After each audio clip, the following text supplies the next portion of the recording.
हमें भूलना नहीं है भैया। दुनिया को भूल जाओ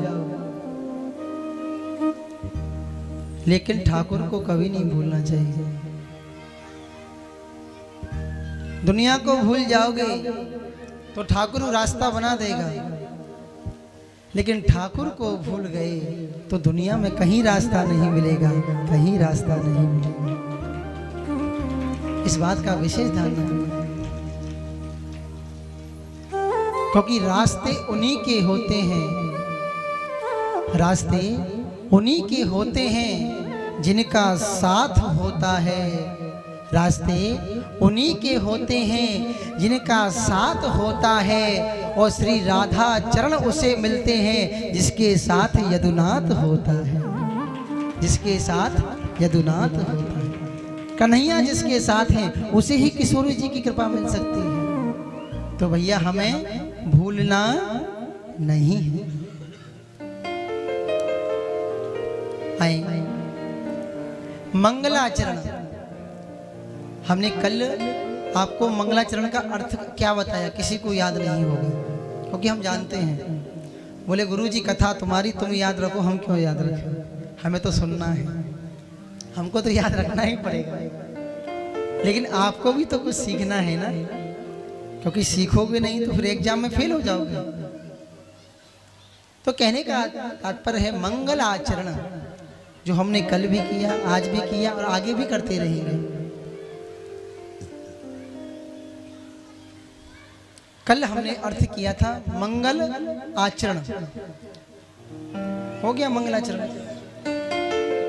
अब देखिए उसी का दूसरा अर्थ मंगल चरण, मंगलाचरण। मंगल चरण किसके हैं? मंगल चरण। मंगल चरण संसार में किसके हैं? केवल ठाकुर जी के। हम किनको प्रणाम करते हैं? ठाकुर जी को। मंगलाचरण का अर्थ क्या है कि हम एक श्लोक के माध्यम से हाथ जोड़ करके, नेत्रों को बंद करके ठाकुर जी के चरणों में अपने हृदय के भाव मंगलाचरण के माध्यम से उनके मंगल चरणों में अर्पित कर रहे हैं। समझ में आ गया? 2 दिन हो गए, 5 दिन और हैं। समय निकलते पता नहीं चलता। हमने क्या ना, कब आए कब चले गए ये पता नहीं चलेगा। जिस दिन आए आप लोगों ने स्वागत किया, जिस दिन जाएंगे उस दिन विदा करोगे। ना आने का पता चलेगा और ना जाने का पता चलेगा। फिर वही कि भाई दोबारा कब समय मिलेगा। तो बस यही जीवन में लगा रहता है। कल हमने सच्चिदानंद रूपाय विशुद्धपत्याद हेतवे का अर्थ श्रवण किया।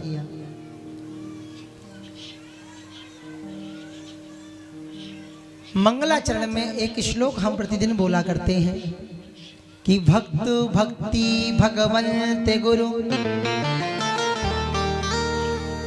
चतुर नाम बपैक।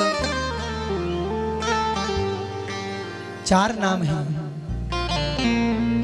ध्यान अपना यहीं रखिए, कहीं और मत ले जाइए, क्योंकि मन भटका तो समझ लो जीवन अटका।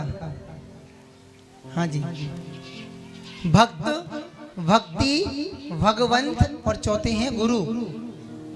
4 है ना, भक्त भक्ति भगवंत गुरु चतुर नाम। लेकिन वप एक, वप माने इनका कार्य, इनका कार्य एक ही है। नाम 4 है, कार्य एक है। वो क्या? कि इनके पद वंदन किए। वो कब? अच्छा एक बात बताइए, आप भक्त से मिलते हैं तो भक्त आपको किससे मिलाता है? अरे जोर से बोला करिए ना, आप लोग बोलते नहीं हो। फिर दृष्टांत तो सुनाना पड़ेगा उसके ऊपर, क्या फायदा है? आप लोग बोलते क्यों नहीं हो? हम पूछे तो बोला करो। भक्त से मिलोगे, भक्त किससे मिलाएगा? भगवान से। अच्छा, भक्त के बाद क्या आता है? भक्ति। अच्छा, भक्ति महारानी से मिलोगे तो वो किससे मिलाएंगे? भगवान से। बोला करो ना। और तीसरे हैं भगवंत। भगवंत माने स्वयं भगवान मिल जाए तो किससे मिल गए? भगवान। और चौथे कौन है? गुरु। गुरु से मिल गए तो किससे मिलोगे? चार नाम है ना, लेकिन बप यानी कि चारों के कार्य एक ही हैं। कहने का तात्पर्य है कि आप एक जिंदगी के चौराहे पर खड़े हो, जिंदगी के चौराहे पर आपको चार प्रकार के मिलेंगे। भक्त मिलेंगे, भक्ति मिलेगी, भगवंत मिलेंगे, गुरु मिलेंगे। चारों में से कोई सा रास्ता चुन लो, जाएगा भगवान के द्वार पर ही, जाएगा मेरे ठाकुर के द्वार पर। केवल हमको रास्ता पकड़ना है। चारों में से रास्ता कौन सा पकड़े? जाएगा वहीं। लेकिन गुरु का सानिध्य जीवन में बहुत जरूरी है। गुरु भी ऐसा होना चाहिए जो हमारे जीवन को कृतार्थ कर दे। अभी आगे कथा में हम गुरु के विषय में आपको बताएंगे। गुरु का अर्थ लोग साधारण रूप में लेते हैं। गुरु कौन होना चाहिए, कैसा होना चाहिए और क्यों होना चाहिए, ये सब कथा के आगे। अभी तो कहने का मतलब है चारों का कार्य एक ही है।